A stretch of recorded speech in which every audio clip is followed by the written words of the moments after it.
Hello everybody. I've noticed there are fewer Dawa videos trying to make false science claims recently. I thought I'd go back a few years and look at this lecture given by Subboor Ahmad to an Islamic society at the University of Sheffield. I suspect he will just make many of the same recycled arguments, but let's have a look. So today's talk is called Islam, Evolution and Darwinism. This is probably the most iconic image when it comes to evolution. This is an icon of Darwin's theory. Whenever we want to think about Darwin's theory, we think of something like this. Now, what's interesting is although most people in this room have seen this image, what's probably going to come as a surprise to you is this is not the way the theory actually works. There isn't this progression from a ape-like creature to a human-like creature, that evolution works in this linear progressive way. What's interesting about this example is it highlights the difference between the public understanding of the theory of evolution and the academic understanding, and this is a wider problem when it comes to generally the popular perception of science and the actual academic understanding of science. So these opening remarks demonstrate where Subboor is going to be leading in this lecture. He's trying to imply that there is a gap between the public understanding of science and an academic understanding. This is true, but it's not because of any intended dishonesty. Scientists, science educators, and science popularizers have to present scientific topics for a general audience. The information has to be accessible and engaging. For this reason, something like the ascent of man is shown in order to explain human evolution to the general public. The complex picture that is discussed in academic circles is of course a lot more complicated, but this is not presented to a general audience as it would not be easily comprehensible. Anybody who thinks that there's some dishonesty going on is either an idiot or a liar or both. Now what we're going to be covering today is the relationship between science and certainty, the current state of Darwin's theory of evolution, God and Darwinian evolution, why Darwin's theory is unique in the history of science, which is very important, and a little bit about Islam and science. Since he's tried to bring his religion into this supposed science talk, viewers can be understandably skeptic as to what else he's going to say. Before we talk about Darwin's theory is a product of science, so we need to talk about science. Now, anyone like to summarize what is science defined as? Makes theories that can be falsified. Fantastic. So we've got a general idea of what science is.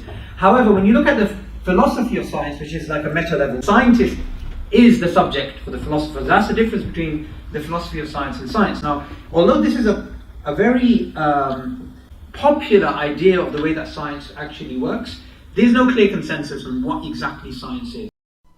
There are areas of research, but as to what science is generally well understood.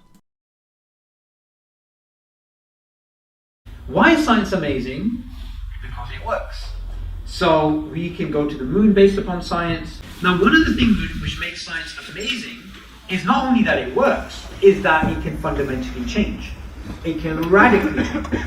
And one of the reasons for that is what's known as the problem of induction. The problem of induction questions predictions about unobserved things based on previous observations. It can be minimized by having a greater set of observations from which to make the inference. Subboor then brings up the black swan fallacy as an example of how Europeans thought all swans were white based on observations that there were no black swans until they were discovered in Australia. This is an example of the problem of induction. Now this problem, which is known as the problem of induction or the black swan problem, is something which is at the very heart of the scientific method. So no matter how much a theory's been confirmed and has worked well, there's always a risk that in the future you can have a novel observation which can challenge your previous conclusion. Secondly, there is another problem in the philosophy of science, which is why theories can change radically, and this is known as underdetermination of theory by observation. He then mentions underdetermination, where there may be insufficient evidence to come to an adequate scientific explanation. So because of these two reasons, science changes. And that's just not only true in terms of evolutionary theory, that's just true in terms of the history of science. And this is a reason why any scientific theory we can't just take for granted. And again, this is a massive difference between the public understanding and the academic understanding. The popular understanding is science is there to give you proof, to give you facts, to give you unchangeable theories, but that's not the way that science actually works. Here he is again completely wrong. These are the definitions given by the National Centre for Science Education. This is how it's explained to the general public. When scientists say something is true in science, it means that for all practical purposes, to doubt it would border on reality denial. Science is humble in its explanations and tentative conclusions.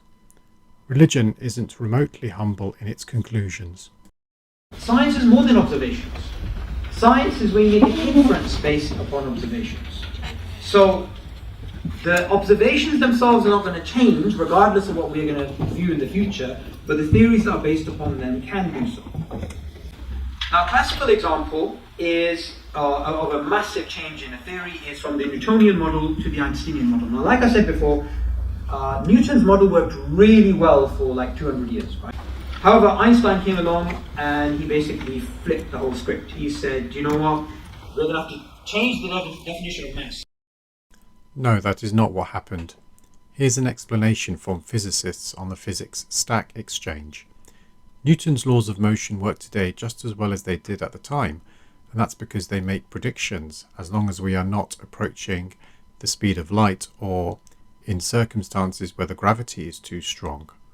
Newton got it right for what he could observe with the capabilities of his time, and his laws are still used today.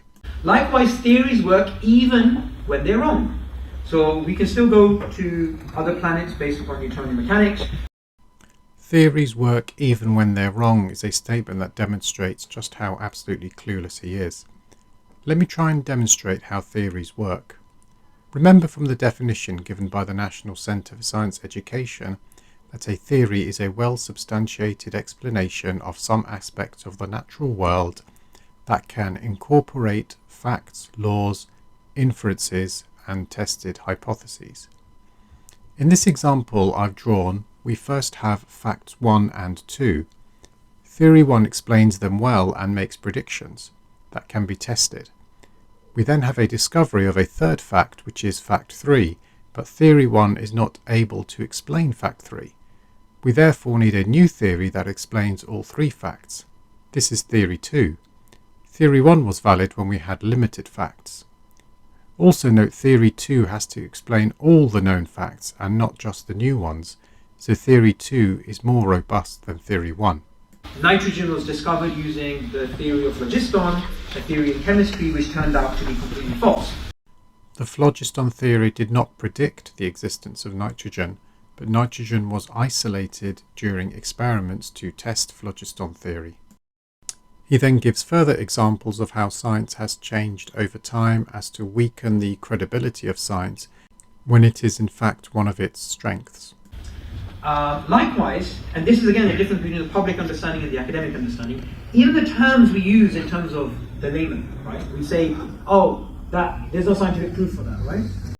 Again, there is no difference between the public and academic understanding of scientific proof. This is the high degree of acceptance of a theory following a process of inquiry and critical evaluation according to the standards of a scientific community. It is not a mathematical proof.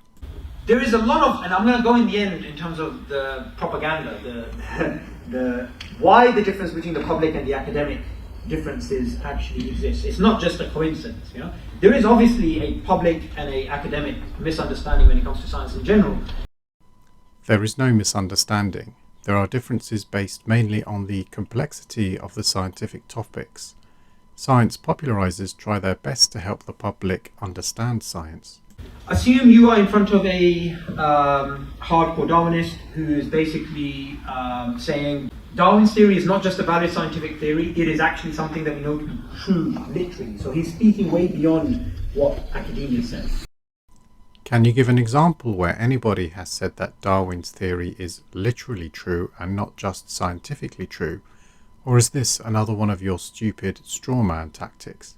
And also, and this is an argument which is actually made, is that Darwin's theory has decisively shown that there's no creator. Right? God's out the window of that. Again, can you give any example of somebody saying that? Even the most ardent atheists don't say that evolution disproves God, but it does disprove the creation stories of many religions, which should make people question their religious texts. There's no evolutionary paleontologist, biologist, chemist, or whatever in the world that would deny these three aspects of Darwin's theory. The first aspect is that it's based on a probabilistic framework. The second is that it has assumptions, and some of these assumptions are challenged by other evolutionary biologists. And lastly, there are disputes still existing amongst its most fundamental core ideas. All theories are made on a probabilistic framework. They all have assumptions and discussions about some components of the theory. Evolution by natural selection is one of the best supported theories by the evidence. There are people who believe the Earth is flat. Would you say that this means there are serious disputes about the spherical nature of Earth's shape? And there's also a very simplistic, naive understanding of Darwin's theory. So one of the things is, look at that thing, hey, look at that thing, they look similar, therefore they have a common ancestor. So a very crude narrative which is actually put out there. It's not a crude narrative at all. Differentiating between homology, where similar traits are inherited from a common ancestor, and homeoplasy, where similar traits are not directly caused by a common ancestry, also known as convergent evolution, is relatively simple once you construct a cladogram. For a more detailed explanation of homology, please watch my 4-part video on Subboor Ahmad being clueless on homology again. If you look at the biological life forms that exist around us, the closest thing to the human beings are not chimpanzees, sociologically. The closest things to human beings in terms of social behavior are ants. This is another one of his favourite talking points. He is so determined to minimize any similarity between humans and chimpanzees in order to discredit human-chimp common ancestry because his religion forces him to believe in the special creation of Adam. Comparing behaviour between species is irrelevant to common ancestry. Bonobos and chimpanzees shared a common ancestor between 1.5 to 2 million years ago. They are our closest living relatives, but behaviourally they are very different from each other. And when you look at, say, speech, we're much closer to songbirds than we are to chimpanzees. Birds don't speak, they just mimic. Other primate mammals have a much more sophisticated communication which is closer to how humans communicate. And in terms of intelligence, we're much more closer to crows. Nope, chimpanzees are the next most intelligent animal after humans. So it's a very simplistic idea. Hey, look, that looks similar. Hey, that looks similar. Therefore, they have a common ancestor. There's a lot more to it. And that is why genuine scientists and not Darwin propagandists understand the difference between homology and homoplasy. He lists some assumptions with a theory of natural selection, completely not knowing that the theory can be falsified if any of these are shown. He is welcome to try and falsify the theory of natural selection. He brings up, as he has done many other times, the alternatives to natural selection. These are supplemental theories, not alternative theories. Even the people who are behind these suggested alternatives say that these are alternative mechanisms and that they do not deny that evolution by natural selection takes place. They have remained niche areas for research, but natural selection has the greater evidence. What we need to realize is that if we start off with the idea that there's no God, then it's logically necessary for something like the Darwinian history of life to be true. If there's no God, if there's no creative force, then something like a naturalistic beginning of life on Earth, which is resembling Darwinism in its history, is bound to be true before you even look at the evidence. It's just logically necessary, right? Here the mask seems to have slipped a bit. He admits evolution, or what he calls Darwinism, makes perfect sense if you look at all the evidence without already having the thought in your head that there is a God as the creator. So his problem with evolution is that it doesn't have a supernatural basis. Darwin's theory does not disprove the existence of God. However, if there is no God, then Darwin's theory or something like it has to be true by necessity. He then talks about methodological naturalism versus philosophical naturalism. Methodological naturalism is the assumption that within the scientific method we can only work with natural causes, as science has no way of testing for the supernatural. Philosophical naturalism is the assumption that there is no supernatural. Instead of complaining about science excluding the supernatural, Subboor can try to show how to test for the supernatural. Then we can test his God claim. Now, in terms of the public understanding and the academic understanding, is it just a mere coincidence that there is such a big difference between the public understanding and the academic understanding? And this is the slide where I basically make the argument that no, it's not. He's trying here to portray some scientists, note he has Richard Dawkins here in his slide, as people who are trying to deliberately mislead the public about science in order to push an atheistic agenda. Of course, the irony is completely lost on him, but in this entire talk he's pushing a misunderstanding of science to push his Darwa agenda. As a Muslim, or as Muslims, we don't have a problem with accepting Darwin's theory as a valid scientific theory. It's not an issue. The issue is when it's pushed as being literally true. Which nobody who understands it ever does. We believe that the purpose of life is not dictated by the processes that may have been inferred for the way that evolution may work. But Islam has a completely different perspective, and the perspective is that human beings aren't just a material substance brought about by a blind mechanical process, but we have a higher goal in life and we have a higher purpose, and that is to worship the Creator that created everything. You can believe whatever your religion tells you to, but that is not science. Science doesn't care what you believe. Everything good I have said is from God, every mistake is my own. Then God played no part in your presentation. So in terms of the nature of science, we know that it has to heavily rely on induction. From your own study of this field, would it be fair to say that Darwinism is the best explanation within science for human existence? Or are there other evolutionary theories that have the greater weight? Okay. Based on methodological naturalism, if we were to infer theories and we're to look at theories in the context of science, what we need to understand is that science functions, although it's not meant to, more like a democratic system. In science, if someone says, what is the best theory? I would just say the best theory in any field is what's the most popular, because that's just the way that science works, right? So from that definition, we would say Darwinism. Darwinism is the prevalent idea, the prevalent paradigm, and what I'm trying to convey is prevalent paradigms don't translate to truth. This is further evidence that his objections to evolution are theological, not scientific. The crux of the issue is, why would somebody accept the idea which Islam proposes that Adam and Eve existed, which is unscientific, which makes no sense from a methodological naturalistic point of view? And the answer is because we have a belief in God. That if there is no God, then everything has to be explained naturalistic. Adam and Eve is impossible. But if God does exist, then all of those things are possibilities. But then the next question is, how do we know that happened? And for us to make that argument, we need to make an argument for why we believe Islam is true. However, it all goes back to that fundamental point of the existence of God. So somebody has to not just believe in God, but to believe in Subboor's religion in order to agree with him. Isn't it true that the Islamic narrative has no scientific basis in the sense that it doesn't fit in methodological naturalism? I'll say yes. Isn't it true that Darwin's mechanism does? Say yes. So somebody will say, why would you choose one over the other? So I'd make 2 points here.